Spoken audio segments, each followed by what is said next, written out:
Kami sudah sidang maraton dari pagi, kita empat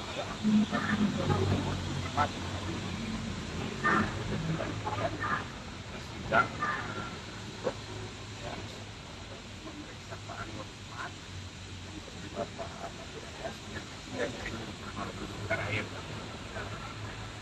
besok dalam persidangan sidang kebetulan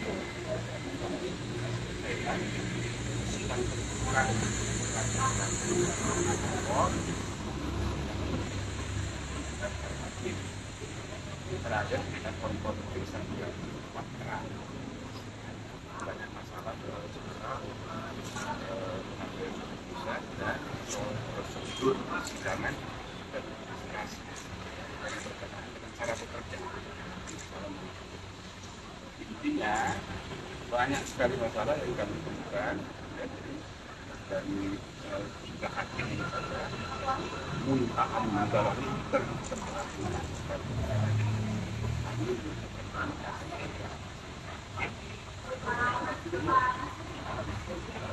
meskipun semua hakim ini terlapor, tapi kan tingkat kebutuhan pelanggaran yang berbeda.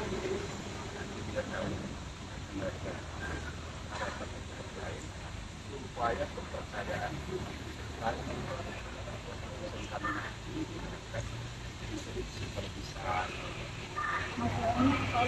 banyak sekali masalahnya. Dari sidang tadi, apakah terkait dengan mekanisme dalam memutuskan keputusan pasal 9 atau ada masalah-masalah? Di sidang kan ada masalah hubungan kekerabatan. Dan sekarang tidak mundur. Itu kan banyak tadi, hampir semua pelapor itu mempersoalkan itu. Yang kedua soal berbicara di depan publik ya mengenai isu yang sedang ditangani atau mengenai hal-hal yang diduga berkaitan dengan substansi perkara. Padahal patut diduga ini ada berkaitan paling tidak dalam persepsi publik. Nah, ini yang kedua kan yang dipersoalkan orang sebagai masalah. Itu ada hakim yang saking kesal mengungkapkan kemarahannya ke publik. Nah, ini kan masalah internal hakim kok menyebarkan buat. Nah, ini masalah juga. Lalu ada lagi hakim yang menulis dissenting opinion, tapi bukan substansi ide yang dituliskan, tapi dia ekspresi kemarahan. Itu kan jadi masalah kerja. Hakim sudah berdebat. Yang kelima soal prosedur administrasi, tapi lebih terkoncak. Ini dipersoalkan.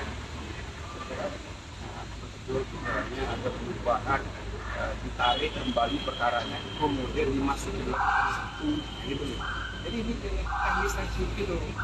Tapi ini kan ada kaitan dengan motif etika, motif kepemimpinan, motif governance. Ada lagi yang mempersoalkan kok MK ini lambat sekali dibentuk. Nah, misalnya Ziko tadi kan dulu sudah ada dalam karena dia menyampaikan laporan tapi dia dari nah itu juga persoalan juga bagian masalah sebab sudah 6 adalah jadi semua itu tercermin dalam isi laporan. Nah, jadi harus sesudah itu selesai dulu semua lapor itu mudah-mudahan satu komisi 9 semuanya baru kami akan rapat kerja untuk menentukan bagaimana bisa terkait dengan Tapi kalau masalah yang dari pelapor, oh ya banyak, tapi ya nggak bisa saya gunakan. makanya sidangnya tertutup. Kalau terkait dengan nanti hasil akhir itu kan masih nanti akan dibicarakan, tapi opsi-opsinya apa saja? Kalau tadi sudah disampaikan ada yang apa namanya membuka untuk publik, apakah dihentikan atau rekomendasi jadi sabar di mau cepat-cepat. Kalau di PMK itu jelas sanksi pihak teguran, peringatan, atau pemberhentian. Pemberhentian itu kalau eksplisit disebut pemberhentian dengan tidak hormat. Kan ada juga pemberhentian dengan hormat. Ada juga pemberhentian bukan sebagai anggota tapi sebagai ketua. Peringatan ada yang tidak diuraikan, tapi kan variasi juga banyak. Peringatan biasa, bisa juga peringatan keras, bisa juga peringatan sangat keras. Jadi itu tidak ditentukan di dalam PMK, tapi variasi bikin. Nah yang paling ringan teguran, kan? Teguran tertulis misalnya, teguran disampaikan secara lisan bersamaan dengan penyampaian putusan. Jadi tidak perlu surat khusus. Tapi bisa juga teguran dengan surat khusus. Surat khusus memberi teguran, tapi dilampiri putusan. Jadi walhasil ya ada 3 itu, tapi variasinya bisa banyak. Jadi teguran, peringatan, pemberhentian, variasinya itu banyak.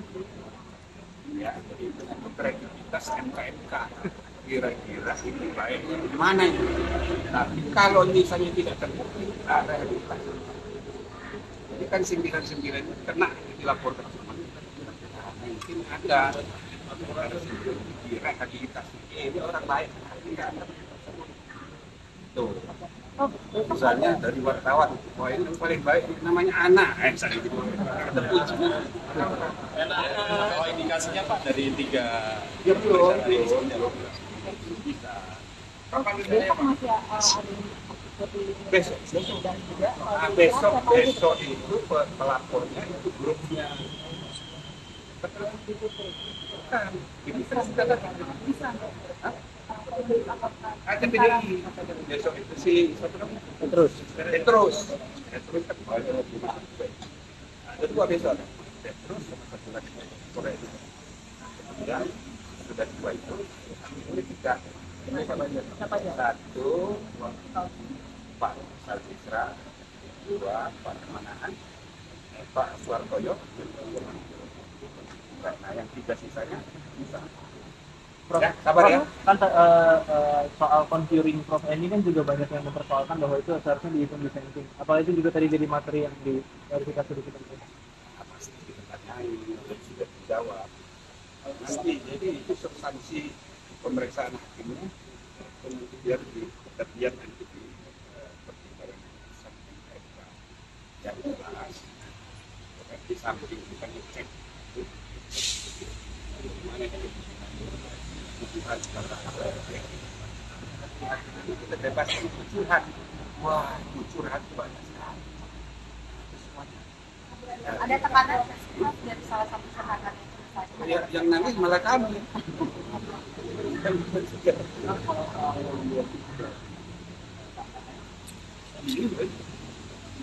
Ada nggak layar lebih kamera Prof? Lebih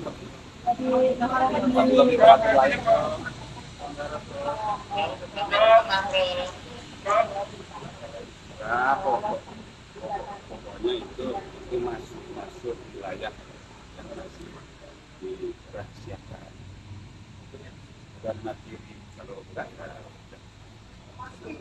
tertutup dong. Tapi ditanyakan Prof. Pokoknya semuanya namanya curhat. Semua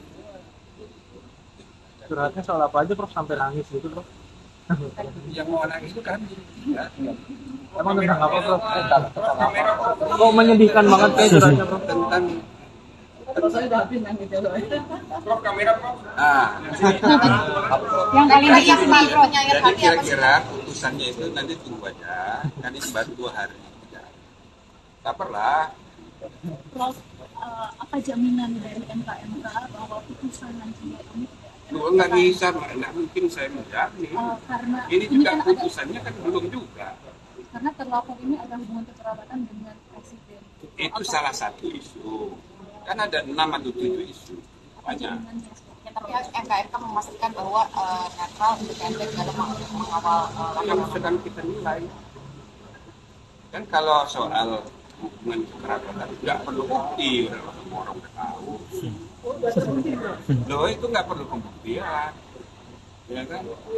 Kelihatan dari fotokopi apa itu, foto perkawinan, jelas. Dan itu untuk pengetahuan umum kita nggak perlu pembuktian.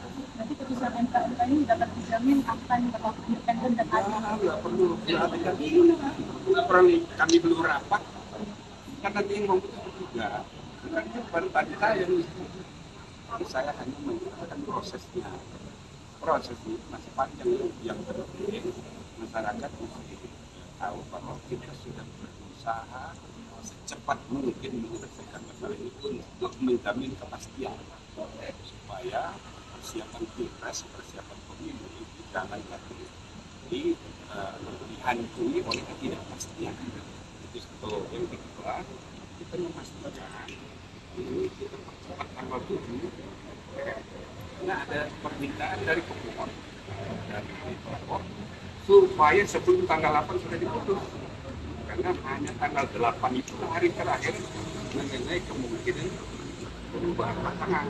Tapi ini berarti bisa mulai Nanti dulu saya hanya menjelaskan perkembangan supaya orang jangan berpikir, oh kami sengaja memperlambat, ya kan? Jadi tulis tanggal 10, mana kita bikin percepatan tanggal 7. Artinya ini bisa mempengaruhi putusan yang kemarin ya Prof? Kalau putusan dari MK. Nah yang kedua, banyak di antara pelapor itu berharap putusan MK itu berubah dengan putusan MK. Tadi saya sudah bilang pada dari Profesor Charles, ya kan? Prinsipnya ini adalah lembaga penegakan etik. Kita nggak menilai putusan MK. Tapi kalau Anda ini bisa meyakinkan kami tidak dengan pendapat yang nasional logis, masuk akal dan bisa diterima atau sehat, why not? Artinya bisa Cuma harus dibuktikan. Nah, tadi kan sudah dibuktikan. Kami belum rapat. Ini kami bertiga ini, saya tidak tahu berapa orang yang sudah yakin. Saya kok belum tentu yakin. Jadi silakan nanti besok itu akan ada lagi ahli lain. Berusaha meyakinkan. Bisa aja kita berubah. Karena negara sedang berkembang kayak kita ini memerlukan keputusan yang progresif, yang mengaku hukum dan memahami hukum dan konstitusi. Kami terbuka aja, cuma dia belum tahu nanti putusannya sekarang sebelum apa itu? Tetap lanjut lawan MK dulu, nanti diuji lagi. Itu tanya pada pemohonnya aja. Mereka menuntut. Nah argumennya apa? Kayak Denny, Profesor Denny itu minta supaya persis seperti undang-undang perbuatan kehakiman pasal 17 ayat 6 dan 7. Di ayat 7 itu dibilang 6 ayat 6 dibilang putusan tidak sah kalau ada pelanggaran. Yang ayat 7-nya dibilang putusan yang sudah itu dibahas lagi, dimusyawarahkan lagi oleh majelis yang berbeda. Maksudnya majelis yang tidak melibatkan orang yang yang diberi sanksi etika. Berarti 8. Nah, kalau 8 nah bisa berubah putusan itu secara juridis begitu. Tapi masalahnya di Undang-Undang Dasar kan sudah ditegaskan putusan MK bersifat final. Ada bagaimana? Nah, bagaimana yakinkan kami bahwa Undang-Undang Dasar itu bisa kita langgar? Ya kan? Kan yang mengatur ini undang-undang kekuasaan kehakiman lebih rendah dari Undang-Undang Dasar. Jadi bagaimana menjelaskan itu? Nah, jadi kalau ada yang bisa meyakinkan bahwa kita harus memilih kepada undang-undang kekuasaan kehakiman meskipun beda dengan ketentuan pasal 24C ayat 1 Undang-Undang Dasar 9. Nah, gitu loh. Jadi sepanjang yang sudah dijelaskan ini, baik oleh Kals maupun oleh Profesor Denny, dan juga tadi Ziko, ada satu lagi LT Pak Yusuf, ya bagus, kenapa pakatnya belum turunkan? Ya kan, misalnya saya yakin, yang dua lagi belum begitu yakin, dulu, yang sabar. Probabilitasnya berapa persen? Ya Pak, terima kasih Pak. Download Tribun X sekarang, menghadirkan lokal menjadi Indonesia.